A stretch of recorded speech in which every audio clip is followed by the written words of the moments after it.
It's simply not good enough. More needs to be done. Clubs need to do more, federations need to do more, and society needs to do more. Yes, I'm talking about mental health abuse, and in this video I'm going to be talking about the case of Owen Farrell in rugby.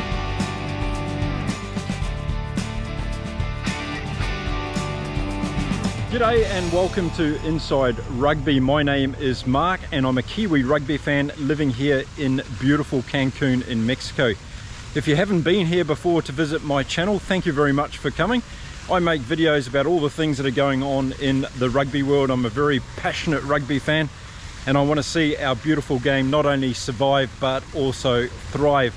If you're a regular visitor to my channel, welcome back. It's great to have you here and I'm looking forward to hearing your comments on today's topic. Now, before I start my video today proper, I just wanted to say I hope you're all doing very well no matter where you are in the world.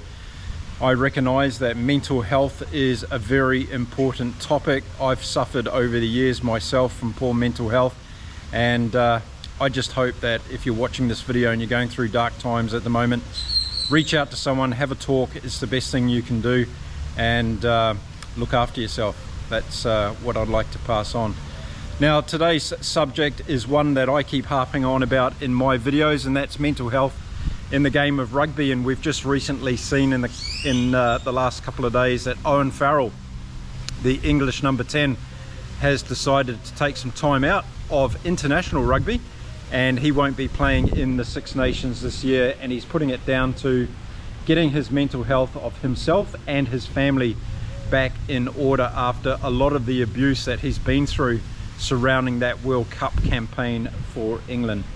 Now, if you weren't aware of it, Farrell was of course suspended for a couple of games because of a tackle he did on Tane Basham in Wales leading up to the Rugby World Cup, and from that time onwards Owen Farrell received a lot of abuse from people across the world, not just from England, about the way that he was tackling.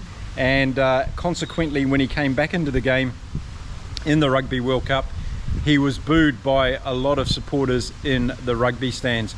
Now, this of course is not a particular incident that's only focused around Owen Farrell. This is happening on the sports fields of the world. If you know anything about Patrick Reed in professional golf, if you follow him around an 18-hole course during a competition, you'll be astounded by the number of boos and abuse he gets thrown at him when he's playing his golf. If you've ever watched Novak Djokovic play live in a tournament, you'll hear a lot of booing from the stands towards Djokovic, and it's something that he's had to put up with for a very, very long time. So this is an issue that we have across the world of sport, and of course it's also very prevalent in the world of rugby.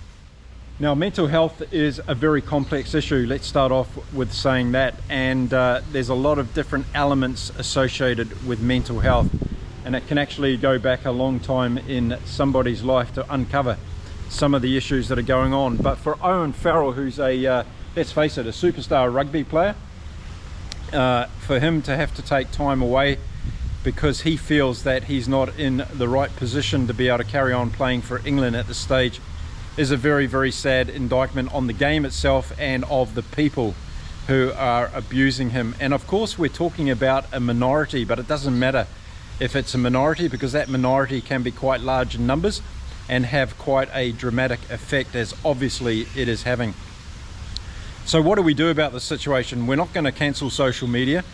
We're not going to be able to always bring these people who are the predators to justice, because it seems to be a very, very difficult job to do that. So what we have to do, I believe, is we've got to give these players more support and teach them skills and give them tools and how they can cope around mental health. And obviously one of the ways of doing that is limiting their exposure to social media. I think that's a really important step in this whole process, because I know it myself. I get a lot of abuse on my little rugby channel here, and I just think I feel very sad for the people that are having to resort to that. Those people don't know me at all as a human being. They've never had any interaction, and just because I say something in front of the camera, they feel it's their chosen right to be able to abuse me. And that's just absolutely wrong. And let's face it, most of these people as well who are abusing Owen Farrell have never met Owen Farrell. They don't know what he's like as a human being, and whether they like the way that he plays rugby or whatever is irrelevant. He's an international rugby player, and all of these people that are throwing abuse at him have never been a professional sports person. They don't know what it's like, the pressures, the commitment, the dedication, the hours of practice, the solitude, the time away from families, all those things that go into being a professional sports person. These people that are throwing these abusive comments and behaviors out there have no idea about that, and it really comes down to a lack of emotional intelligence around these particular people. So it's a general problem in society, and I think because we're not going to be able to eradicate it completely, I think we need to do more at club and international level to give players more support around their mental well-being. Now, how do you do that? Well, there's a lot of things going on in the world of sport at the moment that are pretty exciting around mental health. There's organisations that have created apps where athletes can actually dial into the app on a daily basis or whenever they feel the need to, and get support from people that can help them out, whether it be virtually or whether it be one-on-one. And I think this is an important step to helping professional sports people like Owen Farrell dealing with this particular situation. So using technology in this case to be a positive thing, I think is a good thing. So that's one thing that can be done. Another thing that can be done is clubs need to get more attuned to providing mental health support and looking at how much of their budget gets put into this. Now, I know for a fact, because I've done some research by visiting clubs in the UK on this, and I'm aware that today a very, very small percentage of the club's budget goes into mental health support, and in some cases none at all. I don't know what's happening at international level, but that's something that I'm on a crusade to find out about at the moment. And I think it's very, very important that both clubs and also international groups put more money into providing mental health support. So that's another thing that can be done as well. And really around mental health, I think what the important thing is frequency of that support. So if Owen Farrell is going through these traumatic experiences, and let's face it, they are traumatic experiences, when you get to that stage where you say, I don't want to run out onto a rugby field anymore at the moment to represent my country, that's getting to a pretty dramatic stage. So when it gets to that dramatic stage, there must be support mechanisms in place for to be able to help that player out. And I hope that's happening within the England environment, because that's very, very important. And let's face it, Owen Farrell is not somebody that's an orphan in this situation. It's happening to players all across the world. Sam Cane got a lot of abuse for his red card incident from New Zealand fans. We've seen the situation around Wayne Barnes as well from a refereeing point of view. So this whole abuse system is in place across the whole sport of rugby. It doesn't matter whether you're a player, an official. We saw some coaches getting abused as well during the Rugby World Cup. And I think some of the behaviour that's been directed towards Eddie Jones is also borderline abusive and absolutely wrong. So there is a problem, and the problem exists in society, not only in the sport. It's from these, again, the minority of people who feel it's their God-given right to be abusive towards somebody.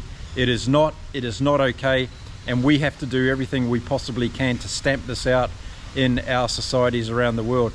So if we're seeing rugby fans yelling out abuse at games and all the rest of it, we need to be seeing the officials and the administrators taking action to remove those people, I think, from the game by taking them out of the stands, banning them from any future games, and taking those kinds of measures. I'd be really interested to know what you think about this.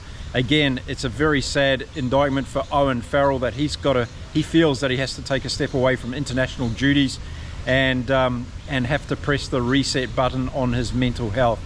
Now, we've seen a lot of young rugby players also go to the extreme and take their own lives because of the pressures surrounding this, and this is another thing that a lot of people don't understand or acknowledge within the world of professional sport. It's not just about the abuse you get on the ground that gives you a lot of mental health pressure. It's about being selected for the team. It's about getting an injury that keeps you out of the game for a long time. At a club level, it can be about getting your contract re-signed and having financial security and sustainability. So there's a lot of things that go into the mental well-being and the mental fitness of a rugby player. and all these things add pressure.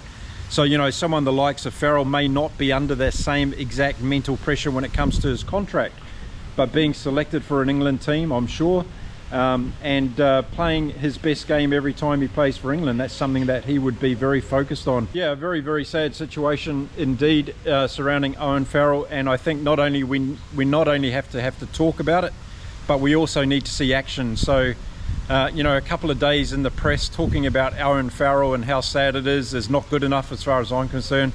We need to see statements and reactions from people in World Rugby saying this is what we're doing to elevate mental health within the global family of rugby. We need to see international federations coming together now and saying, okay, we need to do more when it comes to mental health within our players. We have to increase the budgets within our organisations to be able to provide the right level of services, and that's one of the things that I would like to see as a result of not only Owen Farrell's case, but all the other players that are coming forward and talking about mental health issues within the game, but also officials and also referees. Let's not forget those people, and also coaches as well. Coaches get a very small support level when it comes to their personal development, and more needs to be done in that area. So I think in this particular instance around Owen Farrell, although it's a very sad situation, we need to look for the positives in it. It's another example, another warning to us all in the game of rugby that more needs to be done to support everybody within the rugby community, and those people that are responsible for these injustices need to be held accountable, and we need to find ways and develop ways to be able to keep them out of the game, because we don't want those types of people affecting the game. So there we go. I just wanted to make a video about this Owen Farrell situation. It is a big problem in rugby globally. It's not an isolated incident. We need to treat it as a global problem and something that we need to work on as a global rugby family. So please drop me your comments about this, twofold: one around the Owen Farrell case, and secondly about the whole situation. Drop me your ideas on what you think we can do as far as solutions towards mental health for players, officials and administrators in the game. I think that's a very important thing. And don't forget, it also affects the families in a big way as well. Owen Farrell takes all this home to him, with him to his family, and it affects the whole family. The family wakes up in the morning and reads all the abuse that's going on online, and it's not healthy for them as well. So while we might think it just affects a player, it doesn't. It affects their whole ecosystem and has a very, very big impact. So yeah, sympathies going out to Owen Farrell today. Hope he gets better, get some time away from the game. When the Six Nations is on, there's no club rugby going to be played, so he'll have some time to completely stop playing and just hit that reset button. And let's start doing more within the world of rugby to fix this problem, because it's only getting worse as far as I can see it. Look forward to reading your comments. I'll be back again soon with some more here from Inside Rugby. Until then, it's time to say adios from here in Mexico. Stay well, stay safe everybody, and I'll see you again really soon. Bye for now.